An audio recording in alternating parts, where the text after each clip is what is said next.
Good morning, this is Shelby Law with the Great Basin Fire Potential Briefing for Sunday, July 3rd, 2016.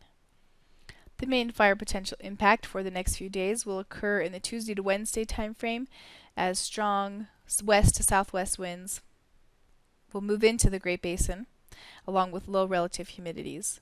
The area highlighted here shows the area with not only the strongest winds but also the driest fuel conditions. Thunderstorms developed across the central portion of the Great Basin yesterday, which were generally accompanied by light to moderate precipitation, except for the storms on the northern fringe, which were on the dry side. The past 7 days' worth of precipitation is shown here, with mainly the southern and eastern portions of the Great Basin seeing the greatest amount of precipitation. Northern Nevada, northwest Utah, and southern Idaho have been quite dry for the last 7 days. New fire activity is shown here. There's one particular fire of note in north central Nevada that's up to 56,000 acres this morning. Overall fire danger has been on the decrease for the last few days as wet storms have moved through much of southern and eastern portions of the Great Basin, and some cooler temperatures with higher RHs have caused ERCs to moderate somewhat across the north. Live fuel moistures, particularly over Nevada and western Utah, are quite low for the time of year. In some areas, those values are nearing the historical lows for the time of year. Fire danger trends have generally decreased across the southern Great Basin, where we've seen a few days of wet thunderstorms. However, further north, those values are still remaining close to normal. This morning's water vapor imagery is showing that cool front that moved across the north that's contributing to some of the cooler temperatures across the northern half of the Great Basin for yesterday and today. The other feature to note is the low pressure centered over western Canada. That's going to play a role for our weather later in the week. Large fire potential will remain low across the eastern Great Basin for the next few days in the wake of some of that precipitation. However, categories are still quite dry, particularly in northern and western Nevada, where limited precipitation has occurred. Some moisture lingers over Utah today, for some isolated thunderstorms possible as we see drying moving in from the west. Minimum relative humidities remain quite low over western Nevada. On Monday, continued drying is expected across the Great Basin for generally sunny skies area-wide, and in Utah, thunderstorms should be quite isolated by Monday afternoon. We begin to see that Canadian low pressure center moving further eastward.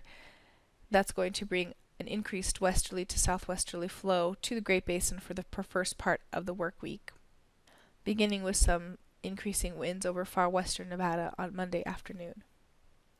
That dry air will bring low relative humidities to much of Nevada and moving into western Utah as the air mass dries out. On Tuesday, the low moves a little bit further south, which will increase the pressure gradient, causing winds to increase particularly over northern Nevada and southern Utah. High-risk triggers have not been issued for southern Utah at this time because the fuels are still recovering from the precipitation of the last few days. Afternoon wind gusts are shown here, with gusts up to 25 to 30 miles an hour, possible over northern Nevada and southern Utah. The mountains of east central Idaho could also be quite breezy. Relative humidities will be on the decline region-wide. The next 3 days' worth of precipitation accumulations are shown here. Much of this precipitation is going to occur this afternoon as some of that moisture lingers over the eastern half of the Great Basin. Wednesday will likely be the day with the strongest winds over southern and eastern Utah as the center of the low moves into northern Idaho. On Thursday, the center of the low moves just off to the east for decreasing winds across the Great Basin. There is another low pressure center, however, setting up off the Canadian coast that will dig down into the Great Basin. There is another low pressure system setting up off the Canadian coast, however, that will affect our weather for the weekend.